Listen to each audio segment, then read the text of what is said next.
Where the world plays. DP World ILT20 is back with Season 4. Get ready for Season 4 of the DP World International League T20, the UAE's premier cricket and entertainment experience, live from December 2nd to January 4th across Dubai, Abu Dhabi and Sharjah cricket stadiums. Featuring 6 powerhouse franchise teams, including the Abu Dhabi Knight Riders, the Desert Vipers, the Dubai Capitals, the Gulf Giants, the MI Emirates and the Sharjah Warriors, the tournament promises to showcase the world's top T20 stars.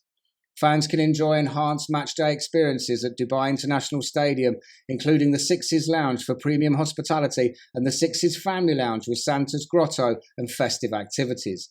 The all-new Christmas Wonderland will transform match days into holiday-themed festivals with live entertainment, food stalls, games, giveaways and attractions, while families in Abu Dhabi and Sharjah can visit Santa's Grotto for gifts and photos. The excitement builds further with daily raffle draws offering shopping vouchers and luxury staycations, plus a mega prize of 4 gold coins and a brand new Audi A3. Combining world-class cricket, family fun and festive celebration, DP World ILT20 Season 4 is the UAE's biggest winter celebration of sport and community. For tickets, use the link in the description and go to Virgin Megastore Tickets now.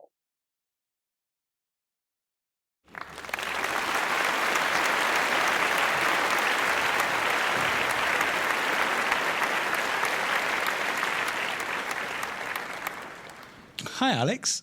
Hi, Sam. How's it going? I'm good. I'm really good. Thank you. Thank you so much for coming down. I am very excited about this conversation because I do know a little bit about you. But for those people watching, please introduce yourself. Who are you and what do you do? Well, my name's Alex Knight. I am currently the co-founder. I say currently, recently launched the business, but I'm the co-founder and CEO of Me My Activewear. Superb. Now, you have a really good history in sport, playing sport. You've been very active your entire life. And as I always like to ask people on the sports versions of Tasty Humans, it's like, what is your first memory of sport? I don't remember a time that sport wasn't a part of my life. So when you ask me my first memory, there isn't one really, because it's all mixed together, because I was always active, whether it was swim lessons or, relays or running around or just being outdoors. We grew up in a very active household. Even in those younger days, we were always out and about. I had a very active mum who is still active today at 73. So, Fantastic. yes, it was instilled in us from a very, very young age. And what sport were you playing at school? At school, various sports. So I swam. For the local team. I played field hockey, basketball. I was probably a part of their cross-country team. So I was a bit of a round. Yeah.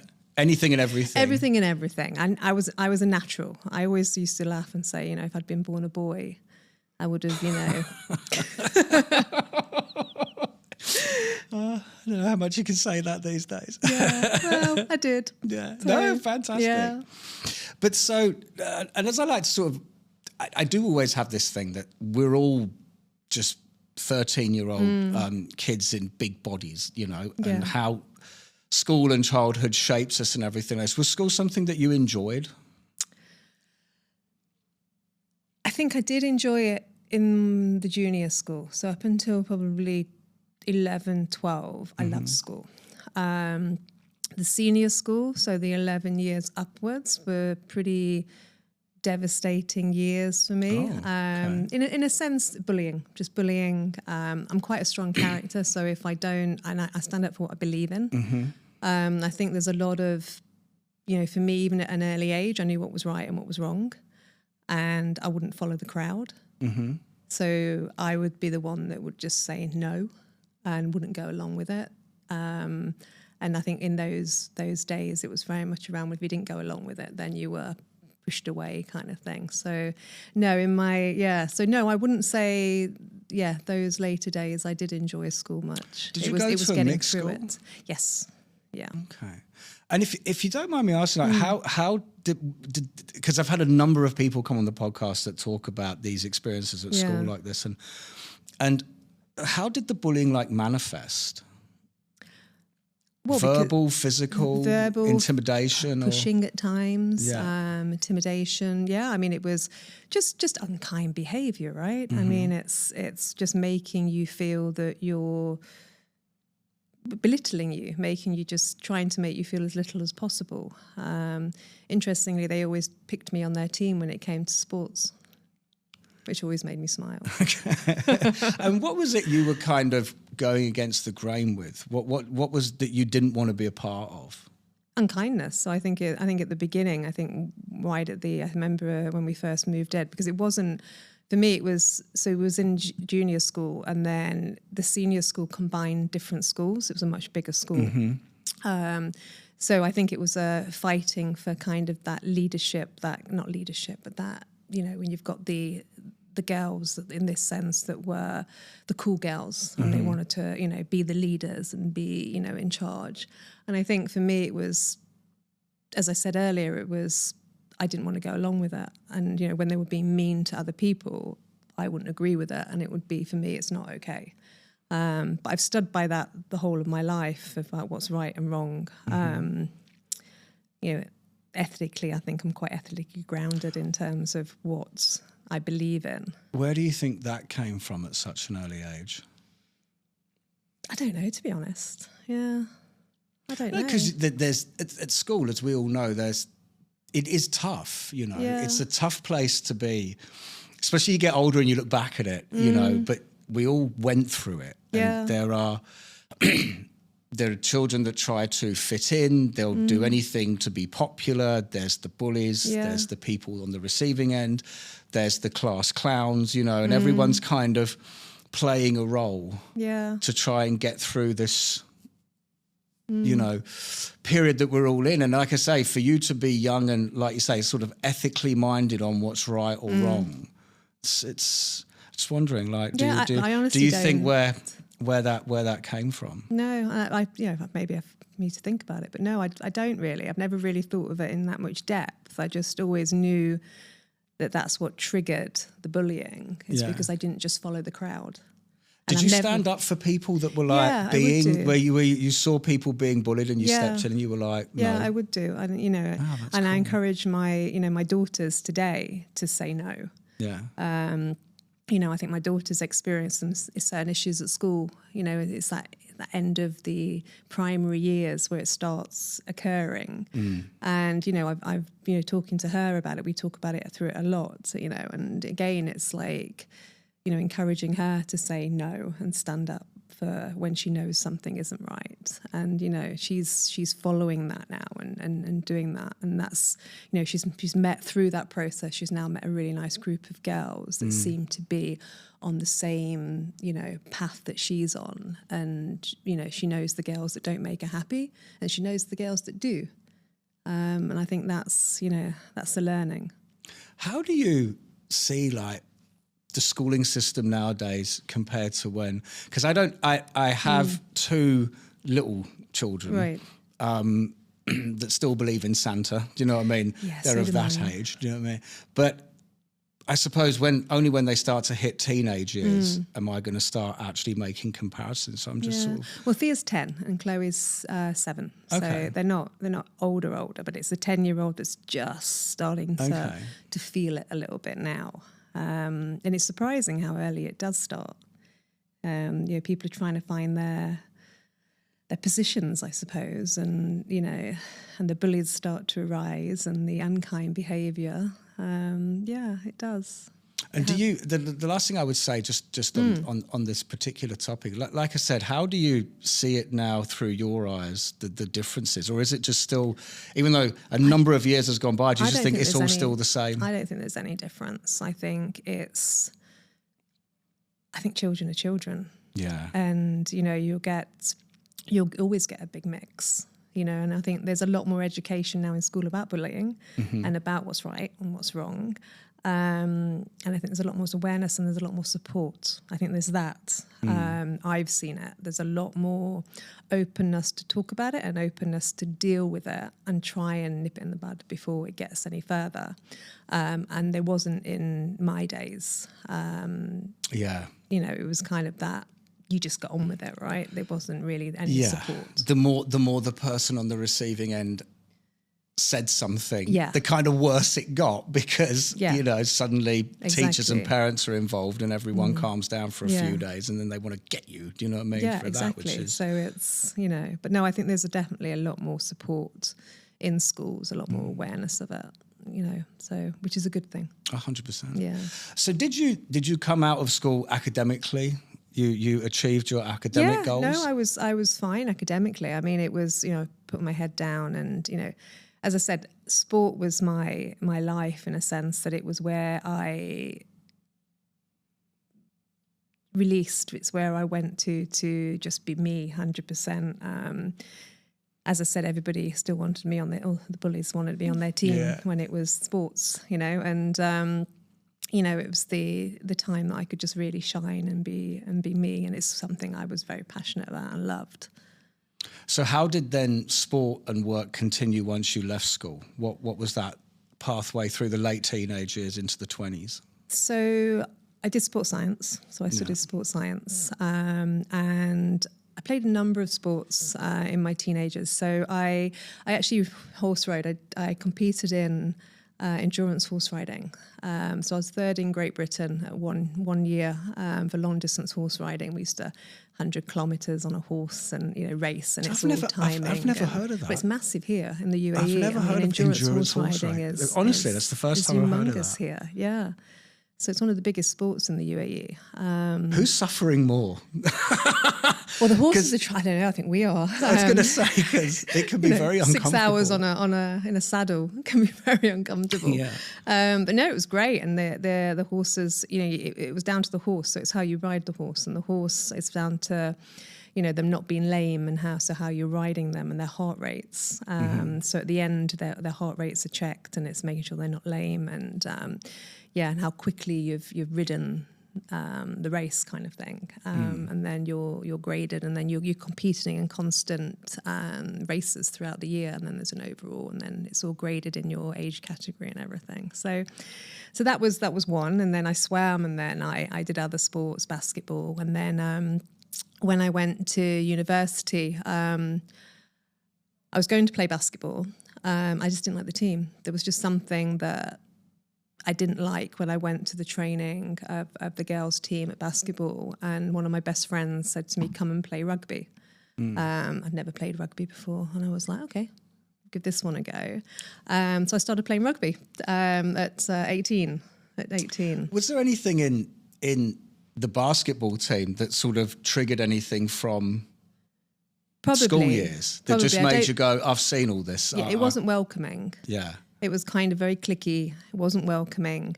And I think it is. I think it triggers. I think there is a trigger there. And I think it still does to this day. I think the minutes I, even to this day, walk into an environment, I can read people quite well. And I know quite quickly whether something is going to work or something's not. And I trust my instincts. I think it's probably more protection. Yeah, so you go into, I will go automatically go, I don't want to be a part of this, and I move away. Well, I think psychologically it's people that have been in environments where they're I don't know, it's not an exact science of being on the receiving end of, let's say, bullying or abuse, and not like hardcore terms of it, you know, but there's a heightened sense of awareness where you kind of you're always on guard, and you're always looking at people, you know, and like you said, you grow up to be very good at reading people, because you know you've been analysing facial cues from long distances, because you go, I know that look, here it comes. Do you know what I mean? So it's a lot of intuition that goes in that. But I went across to the rugby team, and they were just fun. They were great. They just wanted to play, but also have fun playing. And I think that was the big difference for me. It's the team, we trained hard, but we played hard and we had each other's backs. And that was, you know, it was a fantastic feeling being on that rugby pitch with a group of girls that you knew had your back. I have to be quite delicate with the phraseology here, but rugby. Yeah. So it is a hardcore game. Yeah. It is a brutal game. It hurts. I've had conversations with men that played rugby, and I asked them the same things. Like, it's because I'm a big football fan. You know, there's the obvious differences that footballers roll around on the floor without even being touched, and I always think people that play rugby just must go, what the hell? But from a female perspective, you know, especially going back maybe 25 years? Yeah, 25 years. You know, I just please explain like the mentality in the camp of knowing you're going to play a game where you're going to hit hard. Were you like, I don't know how to say it. It's well, without this is the balance here, whether I'm totally brutally honest. Yeah, go or I for hold it. back a little bit, because I think for me,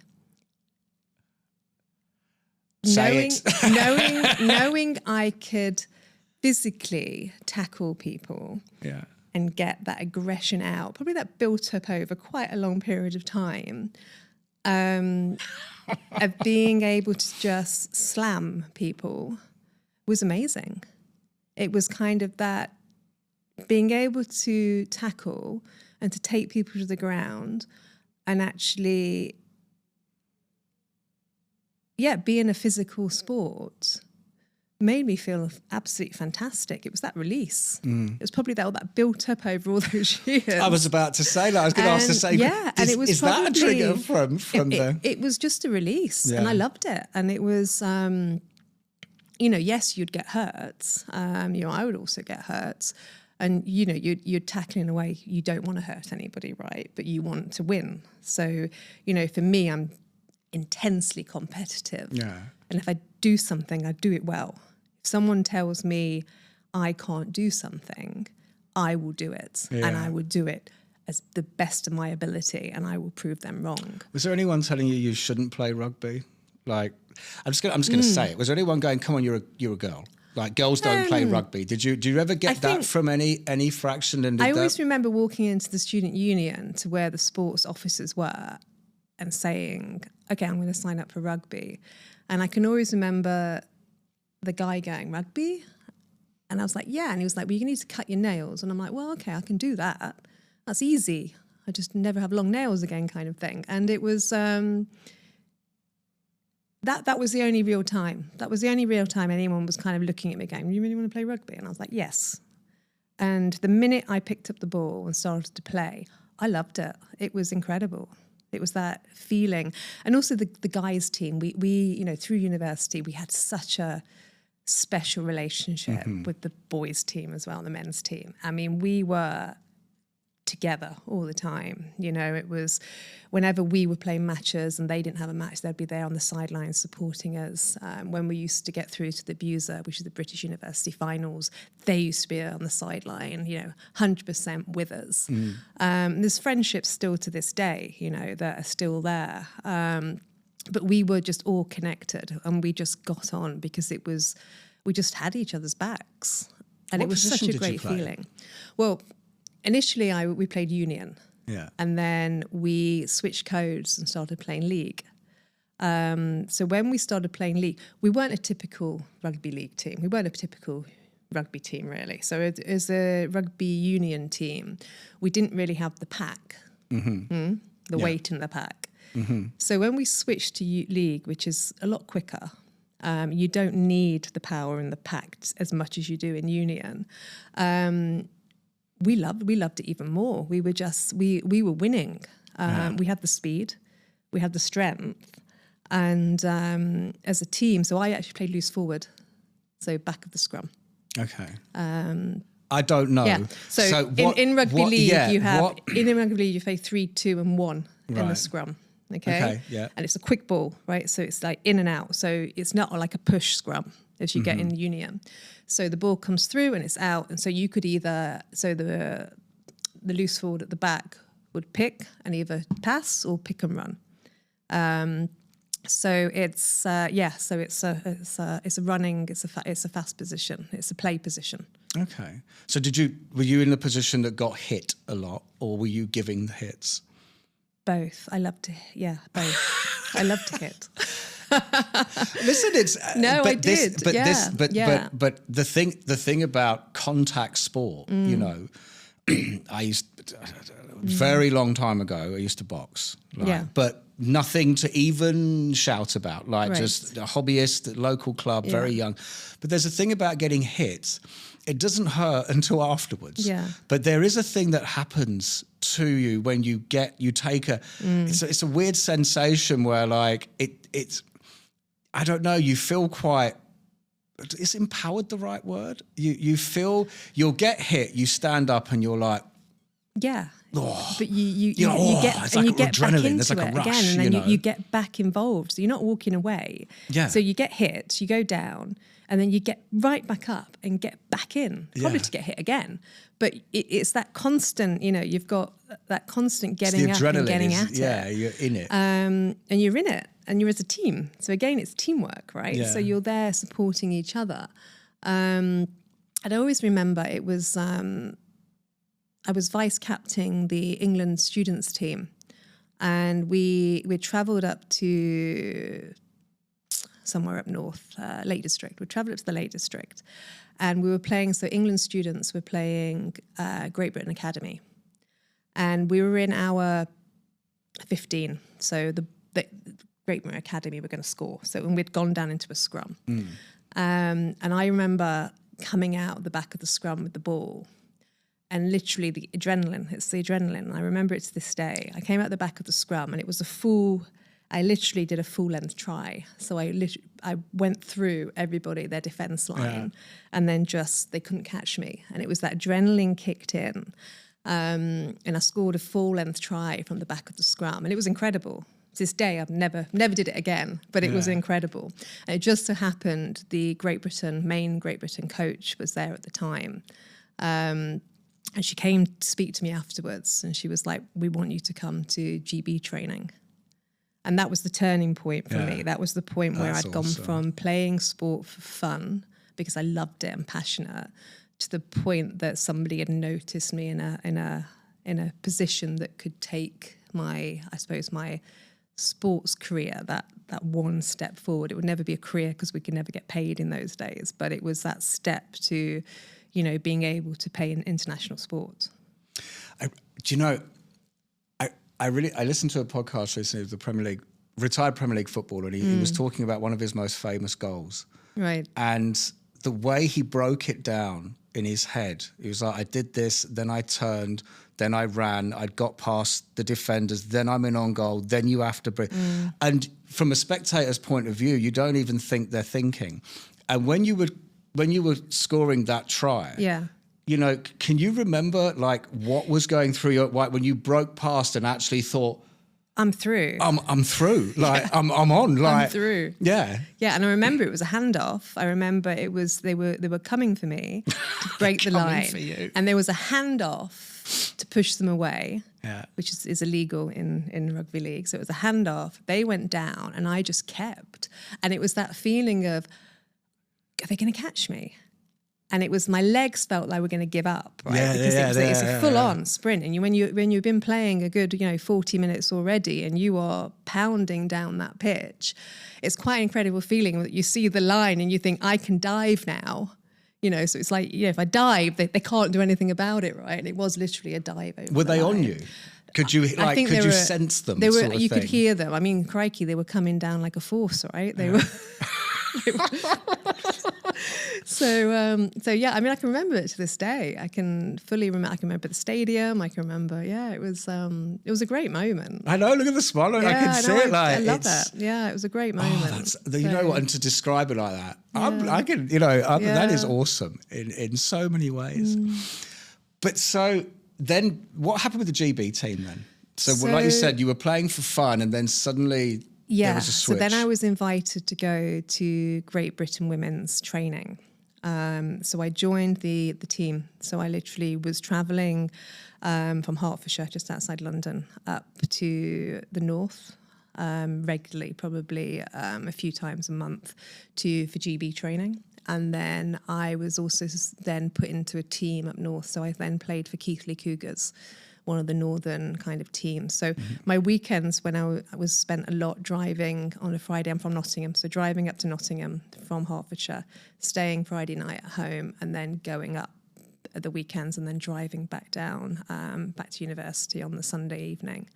And then obviously the week was training and then just doing the normal things. So no, it kind of switched for me then, because then suddenly there was a lot more weekends were no longer my own, because I was training a lot and going up north and, you know, experiencing a different level, I suppose, of playing. It was a lot stricter. The fun kind of went out of it a little bit. I was going to ask, Yeah. So the fun, you know, dissolved a little bit. So that feeling of university rugby and that feeling of that, and you know, the team and everything, it was a little less there because I was an outsider.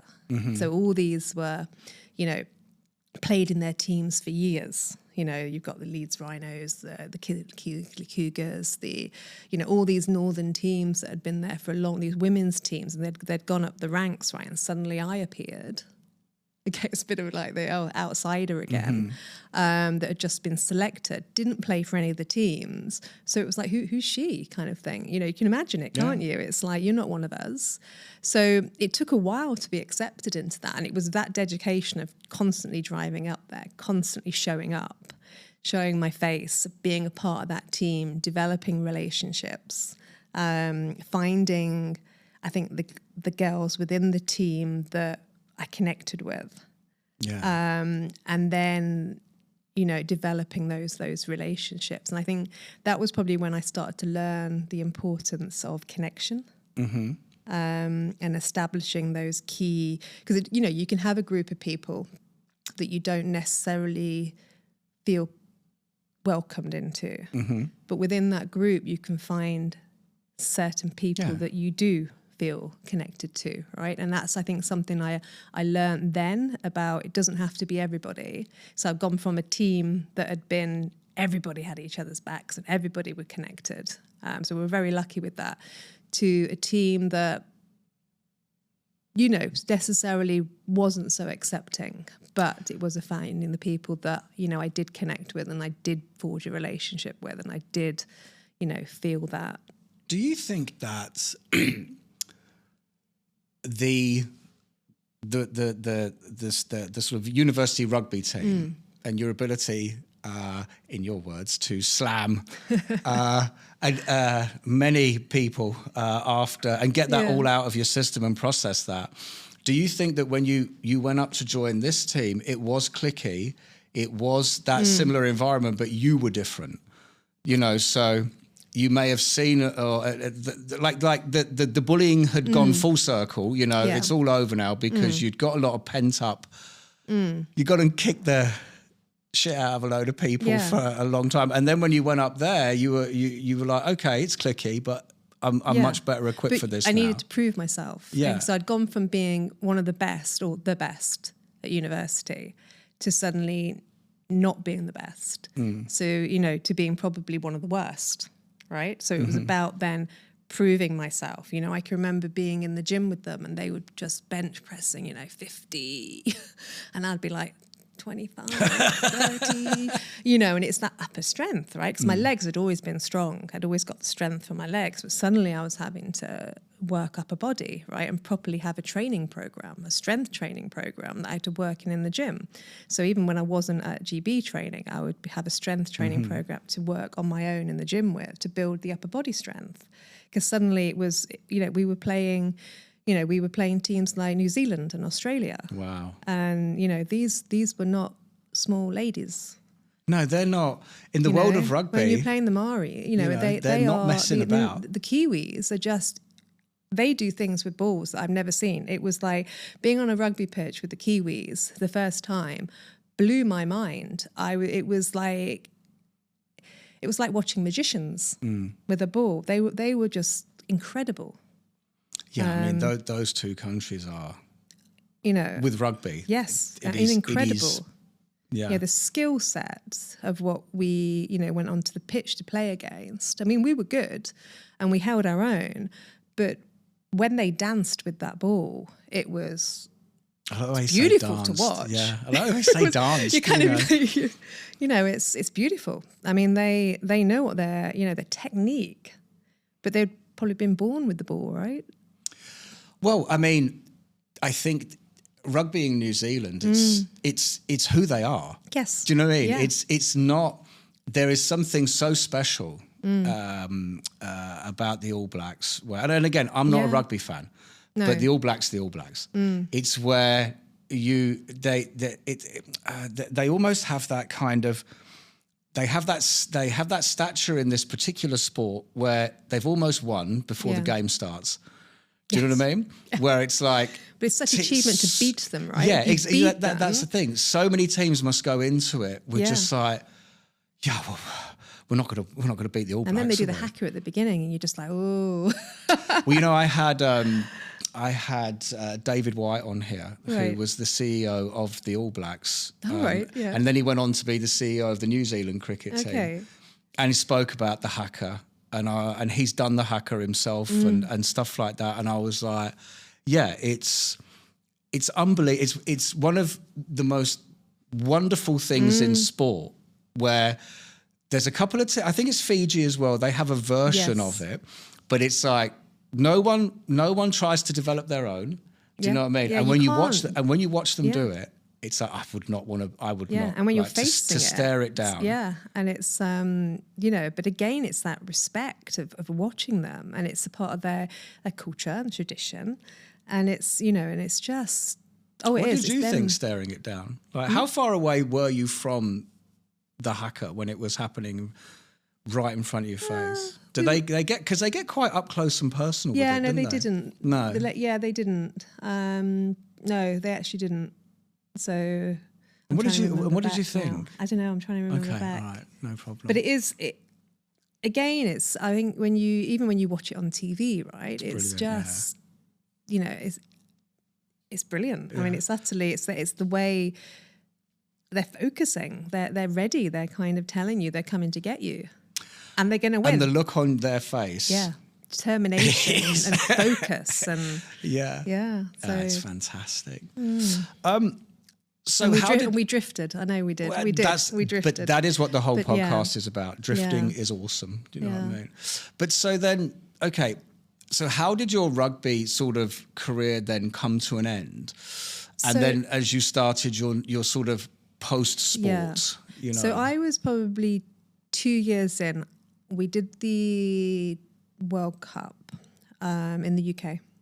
And at the same time, I'd finished university. So I was just been employed. And I remember dancing around the kitchen with my mum and my brother and my little sister because I'd got my first job.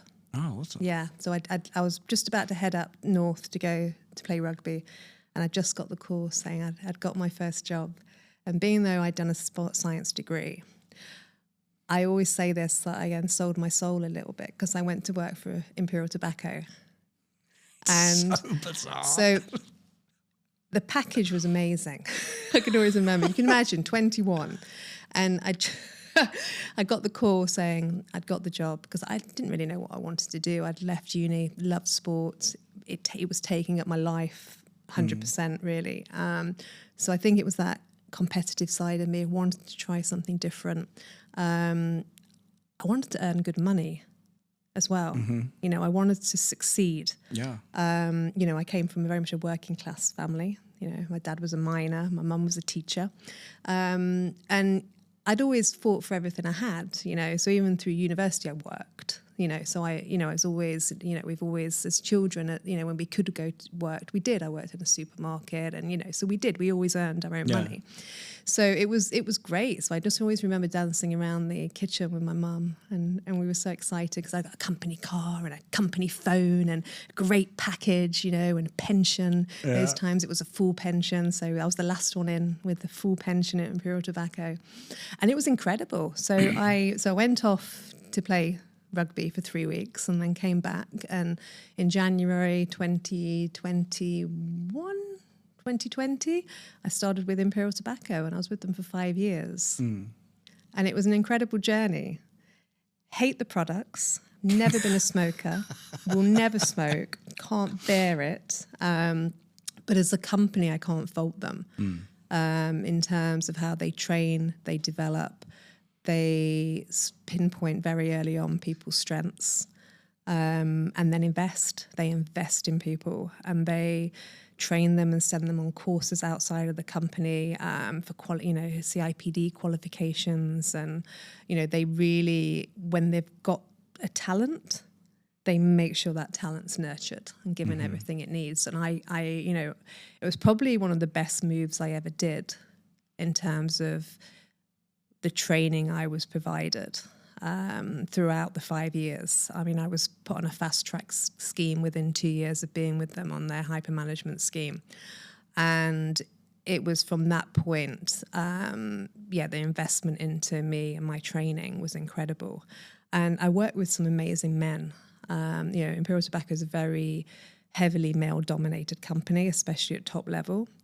And I would say I was trained by men. So I came out of university and worked with some really inspirational people, and as I say, mostly male, that taught me sales. They taught me business development. They taught me the importance of listening and relationships, and how to make money, and how to combine all those skills to get people to buy and get people to buy from you, because people buy from people they like. Yeah. Genuine people. So it's like balancing the skill set and, utilizing, for me, it's that competitive spirit as well, that's always in there to be the best. It was a great combination to succeed.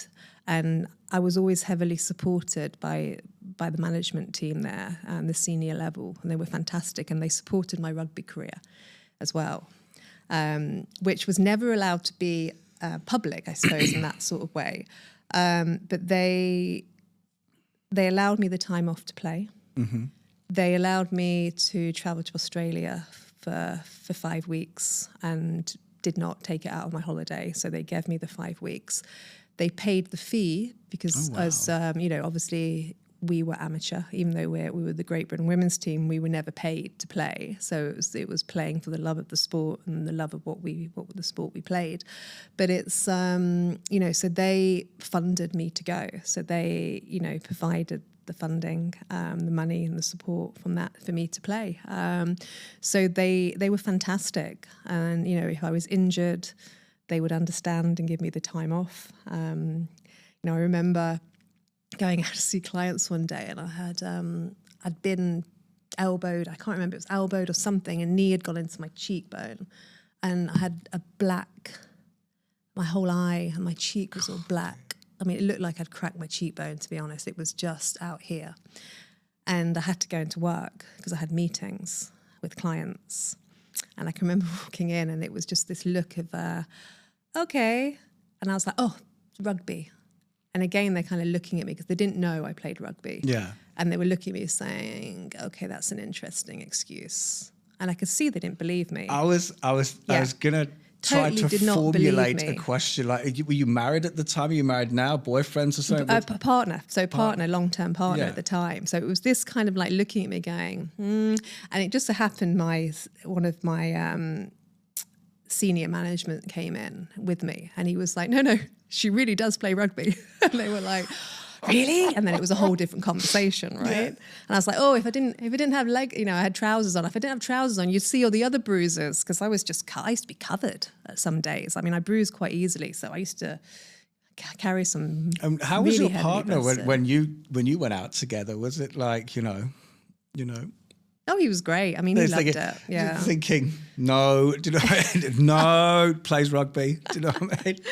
No, I mean, he was great. He was really supportive. So, he was fantastic at the time. I can imagine the look on some clients' faces. Yeah. But I met him as a rugby player, right? So it's kind of like, well, what do you know? Yeah, it is what it is. Yeah. You either take me as I am, or, that's it. Yeah, no, 100%. Yeah.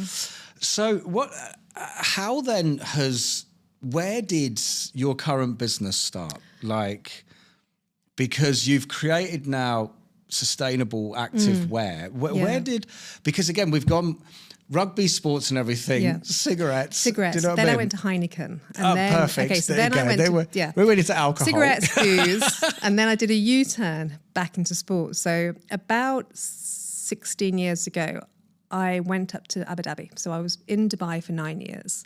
And then I did a lot of the commute, but I took a job in 2010 with to help relaunch Zayed Sports City.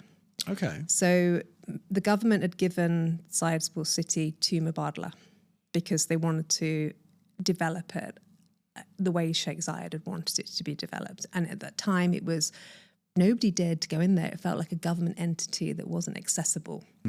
So the Mubadala decided to employ a team, bring in Global Spectrum from the States at the time, which was Spectacor. They've all changed names now, but it was a big company in the States that were renowned for management of facilities, commercial rights, and generally making profitability out of venues.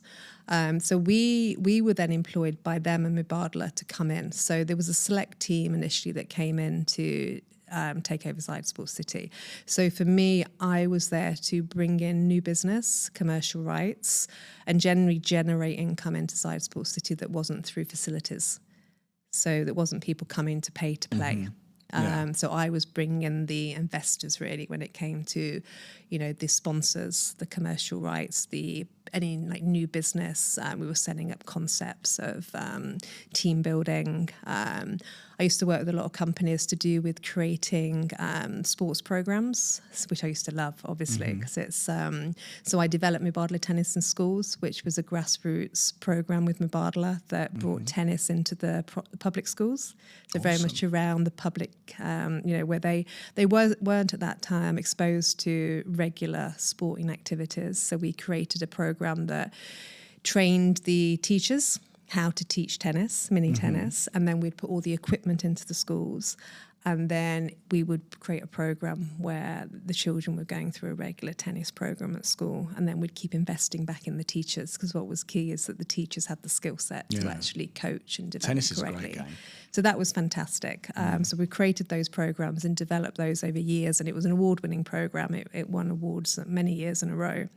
I then did things with, Cleveland Clinic. I developed Cycle for Health. Demand. I did Demand Trains at SC, where we used to open the stadium up, and every week people used to come and run the steps of the stadium for free. It was a big kind of, fitness activation on the ground bowl of this national stadium. And so it was really great because I could get creative. And it was suddenly I realized I wasn't just business development. I also had quite a creative mind in terms of, I'd sit down with clients and that we would talk about what they wanted to achieve from their brand that year. And then I'd go away and put together a proposal, but a customized proposal around, okay, let's incorporate your brand values, and let's incorporate, the sports you want to support, and then create a program that brings in the community. And we made money from it, and they achieved their goals and their objectives for the year. So it was a really interesting process. But I was there 14 years. Oh, wow. Yeah. So I saw a lot of changes, and we had the most amazing team there. I worked for some, I was a part of the exec team, there was me and probably, I think, 5 other guys, that we just had such a great relationship. We trusted each other. We relied on each other. What I'll always say is that for the first kind of 9 years we were there, maybe a bit less, there was hardly any sickness. People weren't sick. People came into work because they wanted to be there. It's always a really big sign at work where people want to be there. And that's such a great point you've just made about sick days. Yeah. Like when it's limited, it's because people don't want to let people down. Yeah. You saw it. You saw the sick days were very little. People wouldn't complain about staying late. They'd want to be there. Yeah. A lot of people wouldn't even put in for overtime because they were there because they wanted to be there. The GM was there. He'd constantly be there. And everyone just showed up and supported each other. And it was a really fantastic environment to be in.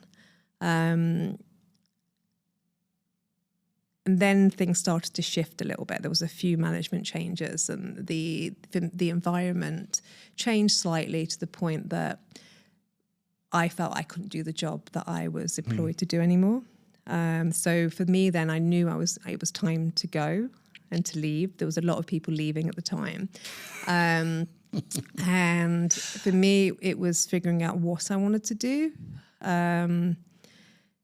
Very important thing for me is ethics and compliance. I'm very into doing as I said from the very beginning. I was going to say right from the very beginning. I like to treat people how I expect to be treated myself. I like to be able to make a difference to people's lives, especially if they're a part of my team or part of the company that I'm there to lead. Was there something notable that I'm sensing a change right at the top in senior management that then just took things in a different direction in not the greatest of ways? And I'm not asking you to sort of maybe throw, but just for the sake of because I think that it's so important when you have a really good culture and you have a great working culture. And I've had jobs like this where it's great. You want to be there. You love it. One of my very first manager's jobs was like this. And then my boss was replaced. Yeah. I was very young at the time. I didn't take it that well. I left shortly afterwards. A number of people left. I've grown up a lot, 20 odd years has gone by. And I look back at it and I kind of understand why it happened. And I've seen it many times before, but I still think about how much it affected, really negatively impacted so many people. I'm just wondering. I stayed probably 6 years after my favourite GM left. And, he's now in Saudi doing amazing things. And then the second GM was different cup of tea, I would put it, but he was lovely. He was great. He cared. Yeah. He cared about the team. And I think then there was a third, and it just, the culture wasn't the same. I think it was just and it wasn't necessarily anyone's fault. I think it just became this bit of disconnect between, I think we'd been so gelled and so together for so long. I think it was just this disconnect of natural leadership at the top, and leadership's so important. We talk about management and people say, "Oh, I'm a leader," but there's not many people that are leaders. Leadership's something that's natural. It comes from in here, and great leaders are great leaders. You can be a manager. You can be a manager. Yeah, anyone can dictate and tell people what to do and, manage a team. But there's very few people who can actually lead a team. And that's the difference. We'd gone from a great leader to probably managers. And for me, I couldn't make the impact that I used to be able to make. So people used to come to me and I used to be able to solve things and solve their problem, even if it was the team. So for me, I could no longer do that. So I knew because I couldn't no longer do the things that make me proud and make me who I am, then it was time for me to go. And I knew that last year I was going. I'd made the decision. It was 2024. No, 23.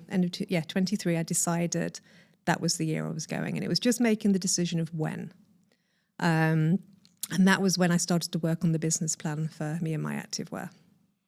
And how quickly did that come around? Developing it from the initial business plan to launching the business, it took 18 months. Because it's a tough market to break into. It was an incredible tough market. And actually during those 18 months, it became even more cluttered than it was when I first did the business plan.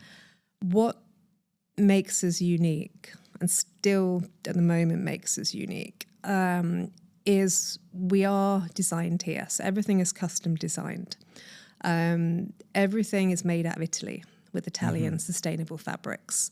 So we use, this is why it took 18 months, because the research and the understanding of fabrics and understanding of the partners we were going to use, as I said to you, ethically produced is so important to me. I want people to be getting a fair wage for what they're doing. I want the fabrics to be produced in a way that are environmentally friendly. I want to be using regenerated fibres because I want to be taking things out of landfill and things that are polluting our seas and reuse them, because otherwise the waste just continues to build up, right? So if we can find, there's all this greenwashing at the moment around regenerated fibres and organic cottons. Well, greenwashing is a massive term because the word sustainable has become a buzzword. Yeah, and 100%. And it's so saturated, and it's like the word wellness. Yeah. Just because a hotel has a spa, it's not a wellness centre. Yeah. It's a spa. Exactly. But everyone has this horrible habit of we're sustainable, and it's like, and like you said, the greenwashing term is huge, where people are really being held accountable. But it's also interesting because you get these companies that are going, okay, we're using bamboo and we're using organic cottons and we're using this, and there's no regenerated fibres or plastic or whatever they're saying. But it's also then you're going, okay, that's great, but to produce that organic cotton, how much water, what's the processes with that? And then you've still got the issue of landfill, and you've still got the issue of waste. So if we're not doing anything with waste, it's just going to continue to sit there, right? And the waste is going to keep building up. So we have to find a way to balance these things, and actually, instead of calling other companies out for maybe not using organic cotton but using regenerated fibres, I think there has to be a balance there. And I don't know what's right or wrong at the moment. For me, we're using regenerated fibres. Our factories are blue sign factories, which means they do everything to get that certificate, right? It's a global recognised certificate for environmental, prestige, because they, reduce all the water usage, the crude oil. They're an ethical company, so they show the reports every year about, how they treat their staff and how they reinvest and how they're investing in sustainability. They're a clean company. Yeah. So all the factories we use are blue sign, and I won't sign away from that. If we can find an equivalent, that's fine. And our fabrics are regenerated fibres. We are going to look to launch an organic cotton, but again from a blue sign factory, because it just needs to make sure that it ticks those boxes. And then all our fabrics carry the Ecotech 100, which means they're clean from harmful chemicals. Because that's another thing we don't realise, is when we're working out and we're putting our kit on, it's what's going into our pores all open because we're sweating. Yeah. And then what we're wearing, the toxins often go into our bodies, right? So we don't think it through really in a lot of ways. So the other thing that was very important was the clean from harmful chemicals. So they're all Ecotech certificates. So it was a very long process because we needed the production. I wanted to be in Italy because, it's not just Italian fabrics, it's also produced in Italy, because I wanted to gain that ethical, ensuring that we're getting the quality. The fabrics needed to be, this is another thing that I find really, one thing I'll say quite often is there's no point being sustainable if it doesn't perform, right? Yes. So nobody wants sustainable activewear that doesn't do what it's supposed to do, right? Because it doesn't. Yeah, it's like having a washing powder Yeah. that's eco-friendly and made out of plants, but doesn't wash your dishes. Yeah. Exactly the same, right? So spot on with activewear as well. People don't care that passionately that it's sustainable to oversee the fact that it doesn't perform. So the performance fabrics is exceptionally important to me and the brand. So all of our fabrics are high performance. So even though they are regenerated fibres, they're all tested and tested and tested. And we're using the second oldest fabric company in Italy, and the research on their fabrics is insane. I mean, they're all UPF 50. They're all muscle containment fabrics. So muscle containment fabrics improve your blood flow and reduce the risk of injury on muscles. And it's generally it helps you perform when you're exercising and helps you recover. So, all these things are so important, the muscle containment, the moisture wicking fabrics, the breathable. But the interesting fact is we've chosen the fabrics because nothing's, mass made, and because we're not going to, we're not choosing from a catalogue and putting our logo on things. The fabrics we're selecting are being selected from the Middle East.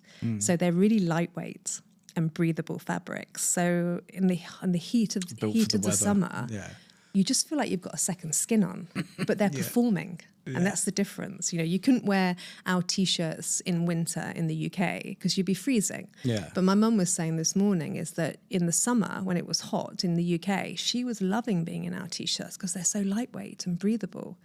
And what is your long-term goal? So I think, no, actually, I think my first question is, how is the business like performing? Is it? We launched in January this year. And it's been a hell of a journey. I thought the hard work was in the first 18 months. Mm-hmm. I understand why most companies fail in the first year of business because it is emotionally a roller coaster. It's your baby. It's your, you know, this is my company. It's, you know, you have really tough days. You know, and you have to reboot yourself so often in terms of, you know, am I doing the right thing? Is this going to be a success? We've done a huge amount of awareness. I do a lot of events, so I collaborate with a lot of partners in terms of, you know, we collaborated with Yas Marina to do Marina Moves, so it was free fitness classes, and we were there every week over a month's period. We did the Pink Run at Zayed Sports City, and we supported that. We've done Hudariat Women's Cycle Series. We've done Hudariat Beyond the Sunset. So we're constantly supporting women's events. I did the Women's Epic Arabia in Dubai a few months ago, which was a fabulous event. The women there were just phenomenal. And we've worked really hard to make these connections because connections are what key, because being out there in the market and talking to the women and letting them feel the brand and try the brand on, then they love it. Yeah. And hearing the story and understanding what makes us different and why these fabrics are important to them. You know, having a UPF fabric in the UAE is, well, anywhere is so important to protect our skin. You know, and understanding, you know, there's a amount of people that don't understand what a compression or a containment material is, you know, and how important that is to our skin. And so those connections and those collaborations have been key in building the awareness. Anantara Castle El Sarab spotted us quite early on, and we're now exclusively up there. We've been awesome. Their women's range in Castle El Sarab since June this year, and that's a great partnership. That's fantastic, and that's doing really, you know, strong for us. The team there believe in us as a brand, as an Abu Dhabi homegrown brand. And they believe in, you know, the whole eco side of the business and the ethical side of the business. So that's been a great support. And we're constantly, you know, the e-commerce is building. The social media is building, but it's difficult. It's tough. As you know. Yeah. You know, you expect to have like 10, 20,000 followers in the first couple of months. And boy, you're like that. It's like, you know, I could be a gift sometimes. It's like, how many followers today? And it's like, you know, you gain 2 and you lose 10 and then you gain another 3 and it is just, you can't look at it. It's like, and I had it when I did this and I still do this, you know, and you do something and you feel so accomplished inside yourself. Yes. You know, I do these things. We'll end it like we're about to. Do you know what I mean? We'll end it and think, I loved it. And you think, oh, you know, and you put it online and then like, yeah, you're just waiting. You like, put it on refresh, YouTube and you see refresh. that 20 people watched it. But you think 20,000. Do you know what I mean? And you're so... Because that's in your head. And that's the successful me, the me that's always been successful. I was in, you know, naively was thinking, well, we're going to put it on sale on e-commerce. We're going to start promoting the brand and it's going to sell. And everyone's going to sell. It's going to sell. Sustainable. You know? Do you know what I mean? But the hard thing is with me is I sell face-to-face, right? Mm-hmm. And suddenly I've got an e-commerce brand. So I'm used to being successful in direct sales. Yeah, right? I get you. The business development is face-to-face. I mean? So people buy from me because I'm passionate about the brand in this case. So when I'm out with the brand, people love it because the passion's there and they understand it and I'm able to communicate it. I can't do that. It's finding a way to do that through an e-commerce site. And it's what we're constantly changing and evolving and working on all the time is figuring out the messaging and looking at analytics and working out and trying to find the right algorithm to make it successful. And this is the challenge, because I know we've got the right product. I know it's amazing. Yeah. It's getting people to buy it and try it, and then and then we'll capture them. But it's that first hurdle. I know exactly how you feel. Yeah. It is. It's funny enough, it's that thing where when you go into, I wouldn't even class myself as an entrepreneur. Like I'm doing bits and pieces, and I do this and some other consultancy stuff in food and beverage, but all of the cliches that you watch on YouTube, they all come true. Like you said, you don't know if what you're doing is right. You feel lost sometimes. You think it's all going to fail. Do you want to jack it in? Do you know, but then all of a sudden you're so passionate about why doesn't everyone love it? Yeah. I mean, I literally the other day I was having quite a bad Wednesday. I just wasn't feeling it. And then Thursday morning I got up and I went and had a coffee with this lady I'd met a few weeks before. Incredibly inspiring woman. And she was just the tonic I needed. And we had an hour and a half coffee together, a really good conversation, business and personal. And she was just the tonic I needed to reboot me and to walk away from that meeting.